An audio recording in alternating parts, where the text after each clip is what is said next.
All right, so here in Point Loma, we're doing the after shoot for a guest house that we did solar and the electrical on.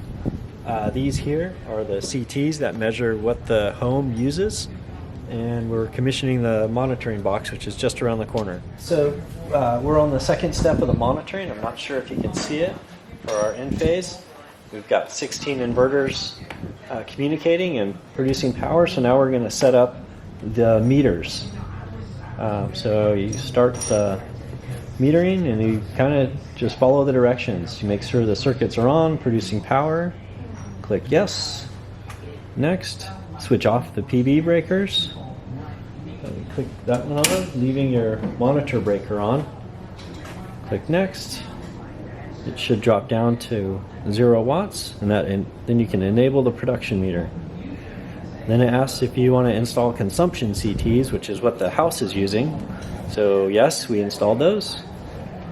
And so right now it's saying how much load does the total home using. So now we want to turn on a known load, such as we can do anything like a light.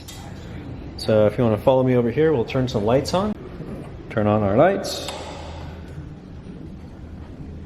Power usage goes down. So we're getting a negative because our solar system is producing power. Okay, so now that we've corrected our CTs, the display is showing net power exporting to the utility grid is 150 watts. And so we should see that on our meter when it cycles through to match our display. It's delivered, that's the received kilowatt hours. Negative 200 watts, negative 200 watts exporting to the grid, so it matches. So now you know your CTs are on correctly, and you can start your timer to switch on the additional solar. So that will take 5 minutes.